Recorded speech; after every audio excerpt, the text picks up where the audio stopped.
नमस्कार दोस्तों, आप देख रहे हैं एएसबी बायोलॉजी क्लासेस, जहां पर हम पढ़ाते हैं आपको क्लास 11th की biology NCERT line by line concept से क्लियरिटी तक। सो आज का हमारा एक टॉपिक बहुत इंपॉर्टेंट है जिसका नाम है सिलिया एंड फ्लैजेला। तो यहाँ पर लाइन बाय लाइन हम आपको बिल्कुल क्लियर तरीके से सिंपल लैंग्वेज में समझाने वाले हैं। सो अपने नोटबुक के साथ आप तैयार हो जाइए एक एक पॉइंट को समझने के लिए और नोट करने के लिए। शुरू करते हैं आज की इस क्लास को बिना किसी देरी के, बिना किसी झंझट के। सबसे पहले अगर हम बात करते हैं तो यहाँ पर लिखा क्या गया है कि सिलिया, ठीक है, सिलिया जिसको सिंगल में सिलियम कहते हैं एंड फ्लैजेला यानी कि सिंगल में फ्लैजेला कहते हैं, are hair like outgrowth of cell membrane. कहने का मतलब ये है, साफ साफ शब्दों में लिखा हुआ है कि जो सिलिया होता है या फिर जो आपका फ्लैजेला होता है वो क्या होता है, हेयर लाइक आउटग्रोथ होता है जो कि सेल मेम्ब्रेन पर पाया जाता है। साफ साफ शब्दों में आपको बताऊं तो सिलिया और फ्लैजेला दोनों ही छोटे बाल के जैसे संरचना होते हैं जो कि सेल के ऊपर उगे होते हैं। सेल के ऊपर जो प्लाज्मा मेम्ब्रेन होते हैं वहां से ये उगे होते हैं। आगे अगर हम बात करते हैं तो cilia small structure which work like ores. जो सिलिया होती है वो क्या होती है, एक स्मॉल स्ट्रक्चर होती है जो कि ओर यानी कि जो नाव चलाने की चप्पू होती है उसकी तरीके से ये काम करती है। कॉजिंग मूवमेंट यानी कि ये उत्पन्न करती है movement of either the cell और द सराउंडिंग फ्लूइड, यानी कि अगल बगल की जो सेल होती है वहां पर ये मूवमेंट उत्पन्न करने का काम करती है या फ्लूइड के अंदर ये मूवमेंट उत्पन्न करने का काम करती है। ठीक है, आगे चलते हैं। फ्लैजेला आर कंपैरेटिवली, यानी कि अगर हम फ्लैजेला की बात करते हैं तो comparatively longer and repositionable for cell movement। यानी कि अगर हम बात करते हैं जो सिलिया होता है वो छोटा होता है, चप्पू के जैसा होता है, वो फ्लूइड में हिल डुल करके सेल को मूव करवाता है। वहीं पर अगर एक फ्लैजेला की अगर हम बात करते हैं तो फ्लैजेला क्या होता है, एक बहुत बड़ी संरचना होती है जो मूवमेंट में मदद करती है। चलिए एक डायग्राम के माध्यम से समझते हैं ताकि आपको अच्छे से और समझ में आ सके। ठीक है, चलिए सबसे पहले अगर हम बात करते हैं फ्लैजेला की बात करते हैं, देखिए यहाँ पर हमने बना लिया एक प्रोटोजोआ जिसका नाम है यूग्लिना। ठीक है, ये यूग्लिना हो गया और इस यूग्लिना में दो फ्लैजेला पाई जाती है। एक फ्लैजेला ये हो गई और दूसरी फ्लैजेला क्या हो गई, ये हो गई। एक क्या होती है आपकी लार्ज फ्लैजेला होती है, लार्ज फ्लैजेला हो गई। ठीक है, और दूसरा क्या होता है आपका स्मॉल फ्लैजेला हो गया। मैं शॉर्ट में लिख देता हूं, स्मॉल फ्लैजेला हो गया। अब ये जो फ्लैजेला होती है, देखिए जो आपकी यूग्लिना की फ्लैजेला है वो लंबी होती है, ठीक है, जो मूवमेंट में मदद करती है। ये जो फ्लैजेला होता है वो बना होता है फ्लैजलिन नाम के प्रोटीन से, फ्लैजलिन नाम के प्रोटीन से बना होता है। ठीक है, एक प्रोटीन होता है जिसका नाम है फ्लैजलिन, उस प्रोटीन से बना होता है ये फ्लैजेला। फ्लैजेला समझ में आ गया आपको, चलते हैं आगे समझते हैं। फ्लैजेला के बाद अगर हम बात करते हैं सिलिया की, तो सिलिया की स्ट्रक्चर कैसे होती है उसको भी देख लेते हैं। पहले इसको हम मिटा देते हैं, इरेज कर लेते हैं ताकि हम इसी पर आपको सिलिया के बारे में समझा सके। देखिए ये आपका फ्लैजेला था, समझ में आया फ्लैजेला। देखिए अगर आप वीडियो को देख रहे हैं और आपको वीडियो पसंद आ रहा है तो आप वीडियो को लाइक कीजिए, क्योंकि आपके एक लाइक से हमें बहुत ज्यादा मोटिवेशन मिलता है, जिस वजह से मैं दुगने जुनून के साथ वापस से वीडियो बनाने में लग जाता हूं। और आपकी शेयर तो आप एक एक शेयर जो आपकी होती है वो हमारे लिए काफी ज्यादा महत्व रखती है। फिर भी चलिए हम आपके अगले पॉइंट को समझाते हैं। सिलिया की बात करते हैं, हमने क्या कर दिया, एक दूसरा प्रोटोजोआ बना लिया। ठीक है, एक दूसरा प्रोटोजोआ बना लिया। इधर ये पैरामीशियम है, इस पैरामीशियम में क्या होता है, छोटा छोटा हेयर लाइक स्ट्रक्चर पाया जाता है। इस तरीके से हेयर लाइक स्ट्रक्चर पाया जाता है।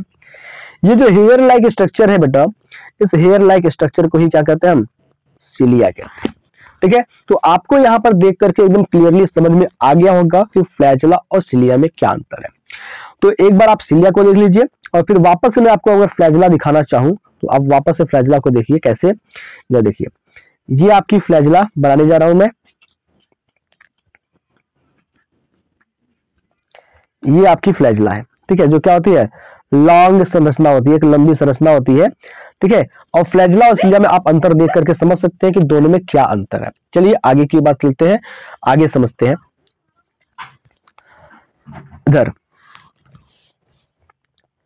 The prokaryotic bacteria also possess flagella, जो प्रोकैरियोटिक बैक्टीरिया होती है उसके पास क्या होता है, फ्लैजिला पाया जाता है। But these are structurally different from that of the eukaryotic flagella.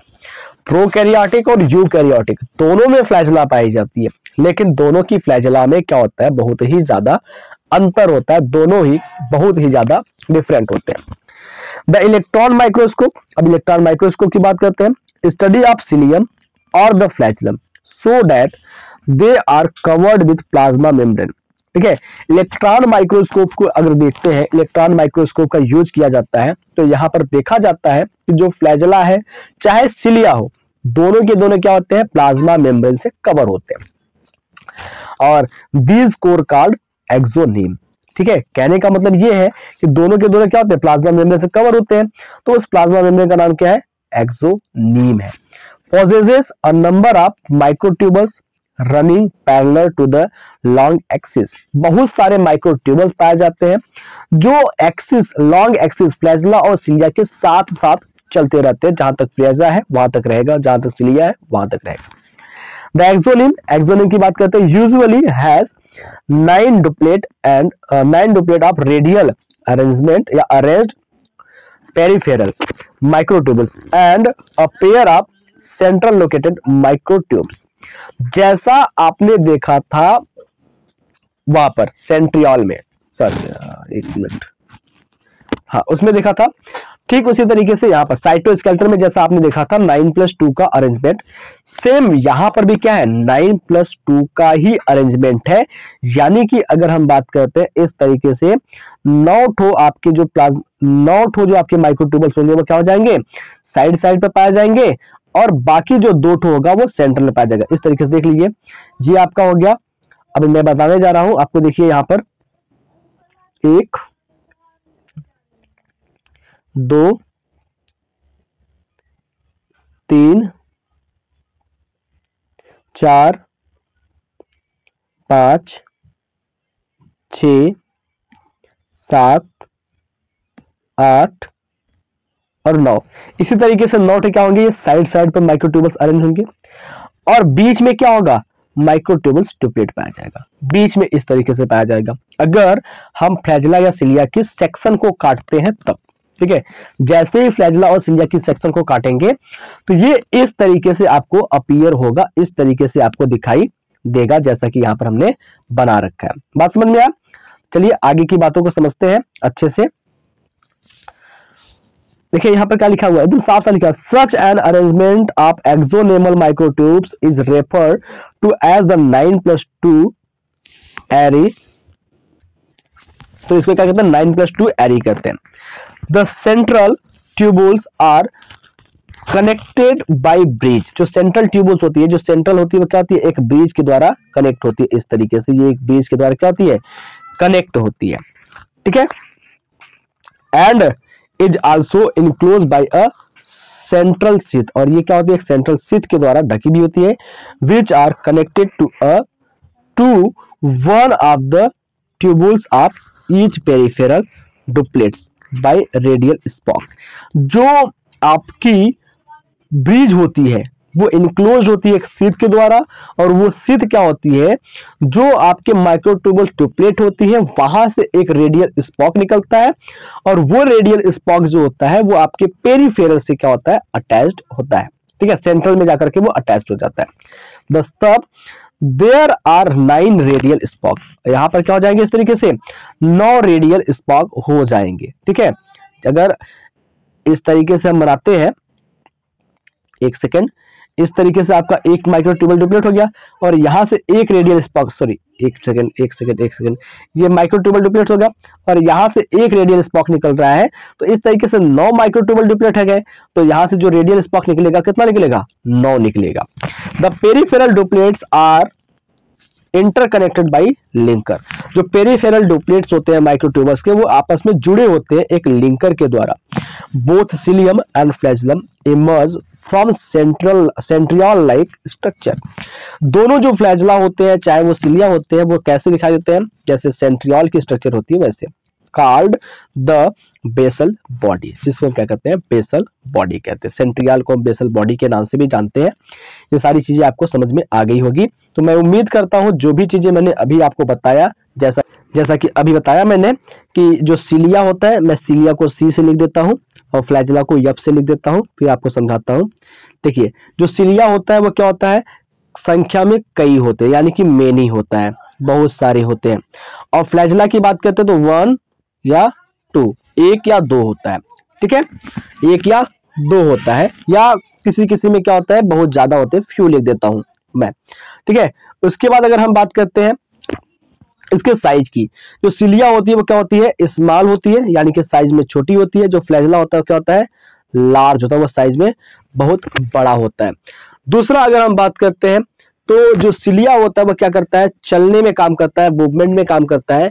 और फ्लैजला की अगर हम बात करते हैं तो फ्लैजला भी क्या करता है मूवमेंट में काम करता है। सिलिया एक दूसरा काम भी करती है, वो भोजन को अपने पास खींचने का भी काम करती है। सो शॉर्टकट में मैंने आपको जो भी चीजें बताया वो आपको अच्छे से याद हो गया होगा। तो मिलते हैं आपसे अगले क्लास में, तब तक के लिए जय हिंद जय भारत। बने रहिए हमारे साथ एएसबी बायोलॉजी परिवार में, बायोलॉजी की हर लाइन को कॉन्सेप्ट से क्लियर तक समझने के लिए।